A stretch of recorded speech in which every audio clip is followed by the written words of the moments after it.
Nouvelle tentative ce mardi à Bruxelles. Les 28 sont de retour dans la capitale belge. Objectif, désigner les personnalités clés de l'Union européenne pour les 5 prochaines années. Mais le processus semble bien laborieux. Le calme de retour dans les rues de Hong Kong. Pris d'assaut par la foule, le Parlement a finalement été évacué. Dans le viseur du mouvement, la chef de l'exécutif local, Carrie Lam. Le gouvernement central chinois dénonce de son côté des actes graves et illégaux. À la une également, Carola Rackete, fixée sur son sort ce mardi. La jeune capitaine du Sea-Watch avait été interpellée samedi dernier par la police italienne pour avoir forcé l'entrée du port de Lampedusa. Elle risque jusque 10 ans de prison.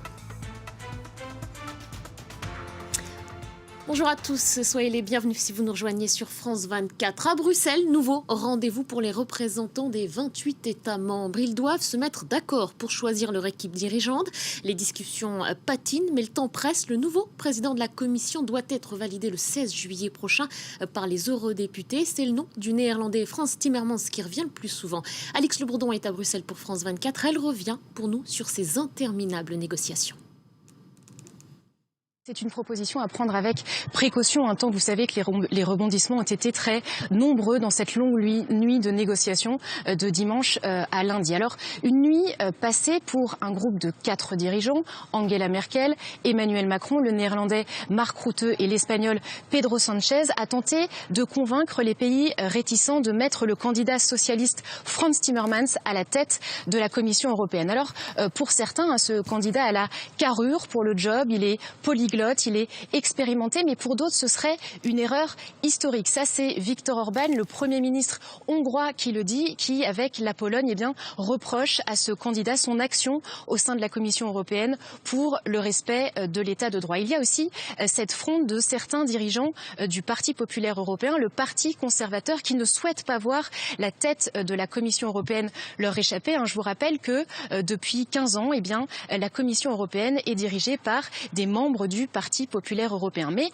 dans cette proposition qui devrait à nouveau être étudiée aujourd'hui, le PPE récupère la tête du Conseil européen en la tête de Kristalina Georgieva. C'est une femme bulgare et dans ce cas, c'est le libéral Charles Michel qui se retrouverait à la tête de la diplomatie. On verra si aujourd'hui, cette proposition parvient à faire consensus.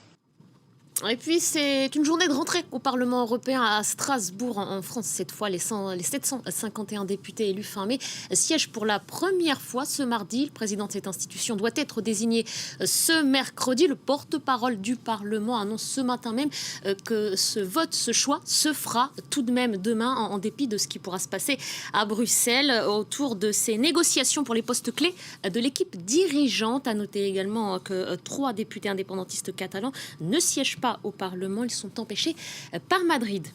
L'actualité à Hong Kong maintenant et les forces de l'ordre qui ont finalement repris le contrôle du Parlement. L'heure est au nettoyage. L'entrée du bâtiment avait été forcée par des manifestants. Le gouvernement central de Pékin a appelé la chef de l'exécutif local à établir, je cite, les responsabilités pénales des auteurs de violences. On fait le point avec Kim Vaudine. Nettoyer les stigmates d'une journée et d'une soirée mouvementée. Si le calme est revenu ce mardi dans les rues d'Hong Kong, les violences de la veille restent encore en mémoire. Je pense que Hong Kong devrait être un endroit où des manifestations plus pacifiques ont lieu. Je crois que les manifestants sont allés trop loin. Lundi, alors que des manifestations pro-démocratie avaient lieu en marge du 22e anniversaire de la rétrocession d'Hong Kong à la Chine, la contestation a franchi un nouveau palier. Un groupe de manifestants a pris le contrôle du Parlement brandissant des drapeaux de l'époque coloniale britannique. Une manière de dénoncer l'ingérence de Pékin, notamment concernant le projet de loi controversé autorisant les extraditions vers la Chine continentale. Un avis que partagent de nombreux Hongkongais.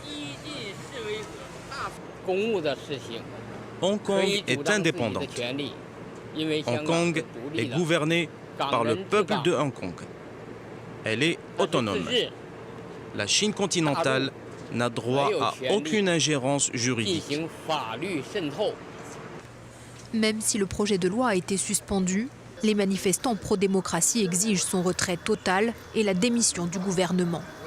La chef de l'exécutif Carrie Lam a quant à elle condamné ces violences. Une enquête a été ouverte, soutenue par Pékin. Cette image à présent, celle du président tunisien entouré d'une équipe médicale victime d'un grave malaise jeudi dernier. Béji Caïd Essebsi a finalement quitté l'hôpital militaire de Tunis hier soir. C'est la présidence qui l'annonce, le chef de l'État tunisien, je vous le rappelle, âgé de 92 ans. Allez, coup de projecteur maintenant sur les vives tensions qui opposent le maréchal Haftar au président turc Recep Tayyip Erdogan. Une crise ouverte qui illustre bien les ingérences étrangères en Libye depuis quelques mois. Et en dépit de l'embargo imposé par les Nations Unies, les livraisons d'armes aux deux camps adverses se sont multipliées. Des drones et des véhicules blindés envoyés par Ankara aux milices du gouvernement d'union nationale, celui de Fayez al-Sarraj, et puis du matériel militaire et des missiles solaires, notamment en provenance des Émirats arabes unis, pour les hommes du maréchal Haftar. On va tenter de l'analyser cette situation, d'y voir un petit peu plus clair avec vous, Armelle Charrier. Bonjour Armelle. Bonjour. Merci d'être là. D'abord Armelle, on va revenir sur cette déroute, cette défaite pour le maréchal Haftar qui a perdu une partie de certains territoires, en l'occurrence Raïlan, et c'est ce qui peut aussi expliquer cette reprise des combats plus intenses d'ailleurs. Oui, il y a une reprise des combats en ce moment parce qu'il y a eu une bataille qui a été perdue par le maréchal Haftar avec la ville effectivement de Rai derrière, parce que c'est une ville en fait qui est au sud-ouest de Tripoli et qui permet entre autres des acheminements par avion, et c'est une ville assez importante. C'est ce qui a fait aussi sa réaction vis-à-vis des Turcs. Voyez, tout de suite aujourd'hui le fait qu'il a repris des combats depuis 2 jours à peu près, avec évidemment les missiles de Misrata qui sont ciblés, ou alors dans des zones de Yarmouk ou d'autres zones autour de Tripoli pour reprendre la main. Et d'ailleurs, effectivement, du côté du gouvernement de Sarraj, on a reconnu qu'il y avait des combattants qui avaient été tués, des dizaines de combattants qui ont été tués. On se retrouve effectivement, vous le rappelez, dans un conflit qui dure depuis maintenant près de 3 mois. Et s'il peut permettre de durer, de s'enliser, c'est bien justement parce qu'il y a énormément d'armements et de munitions qui sont livrés à l'un et à l'autre des deux côtés. On se retrouvait dans une situation où on voyait que le maréchal Haftar allait certainement rapidement prendre la région de Tripoli. On disait avant le Ramadan, on disait pendant le mois du Ramadan, et on voit que ça dure parce qu'il y a un armement et donc des hommes qui sont de plus en plus aguerris à combattre. Et puis au-delà de ce jeu, ou en tout cas de cet affrontement entre le maréchal Haftar et le président turc, Armelle, c'est tout un jeu d'alliance qui est en train de se jouer, de s'établir en ce moment même dans la région. Oui, c'est très clairement effectivement, tout comme souvent, je dirais, une guerre qui se livre en fait entre 2 adversaires, Haftar et Sarraj, et derrière évidemment des camps. On est à peine à 400 km des côtes européennes, on est de l'autre côté de la Méditerranée, on n'est pas au Yémen, on n'est pas dans le Golfe, on est vraiment juste de l'autre côté des côtes de la Méditerranée, et on voit clairement ce qui est en train de se passer. D'un côté, effectivement, le gouvernement du Premier ministre Sarraj qui bénéficie de l'aide des Qataris et des Turcs, c'est pas une nouveauté, c'est clairement affiché. Il est allé rencontrer le président Erdogan qui a dit qu'il fallait à un moment donné remettre l'armement à niveau, et donc qui en a livré. Alors sur les réseaux sociaux, on le voit, on voit qu'il y a des blindés flambant neufs qui arrivent et qui viennent de Turquie, on voit qu'il y a des munitions, on voit qu'il y a effectivement des mitrailleuses, des missiles. Là, c'est bien un drone de fabrication turque qui a été abattu du côté du maréchal Haftar, donc c'est indiscutable. De l'autre côté, du côté du maréchal Haftar, et évidemment, il y a là encore un armement qui, lui, est plutôt égyptien en priorité. Il y a eu des MiG-21 qui ont été livrés justement pour aider tous ces combats aériens et ces pilonnages au sol. Derrière, il y a l'argent des Émiratis. Puis, de façon plus discrète, il y a aussi la présence des Américains, des Russes, des Français, des Britanniques. Pourquoi ? Parce que du côté de Haftar, il y a aussi le fait qu'on combat le terrorisme et que donc du coup, il y a des renseignements qui sont pris sur les terroristes qui sont en train de travailler avec les milices du côté de Misrati et du Premier ministre Sarraj. Donc tout ça est très compliqué, tout ça est très embué. Il y a une vraie fracture entre d'un côté les frères musulmans qui sont effectivement soutenus par les Turcs et qui jouent leur rôle dans cette région, et évidemment ceux qui s'opposent à eux, principalement les Émiratis.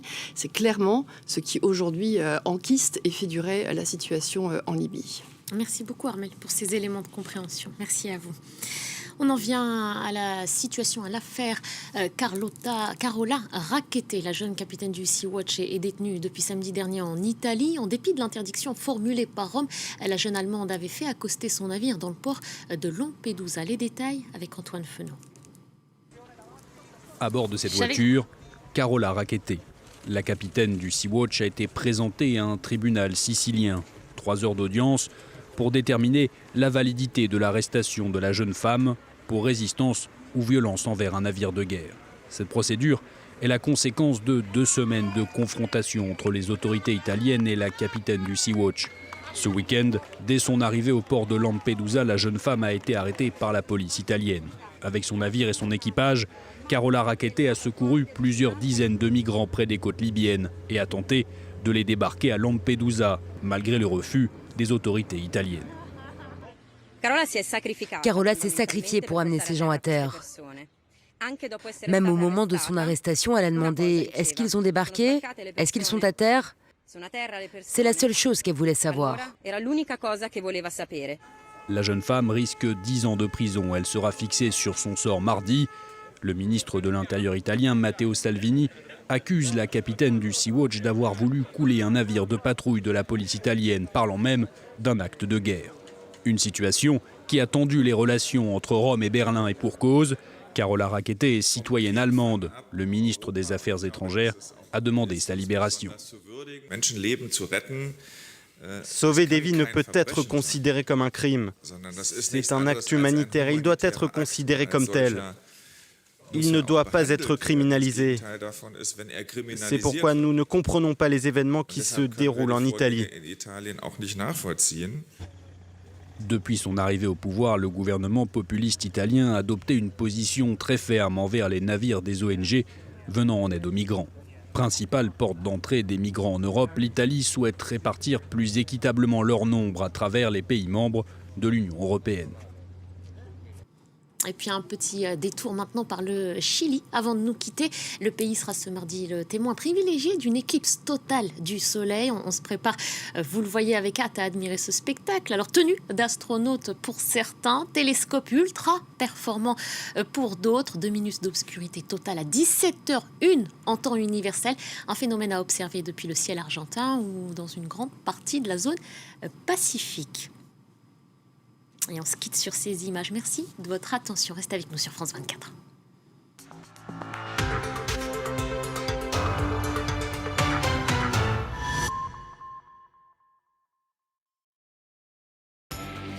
La Guyane, plus grand département français, à 7000 km de Paris. Des paysages de cartes postales qui cachent une réalité bien plus sombre. Avec 22% de chômage, une grande pauvreté et des infrastructures en ruine, la population se sent délaissée par la métropole. Il y a 2 ans, la colère des habitants éclate. 2 semaines de manifestations et de grève générale. Le gouvernement doit négocier. Il présente ses excuses et un plan de 3 milliards d'investissements pour la santé, l'éducation et la sécurité. Aujourd'hui, nos reporters sont retournés sur place. Les promesses ont-elles été tenues? Les habitants se sentent-ils un peu moins oubliés de la République? 2 ans après les grandes grèves et les manifestations, billet retour en Guyane, c'est cette semaine sur France 24.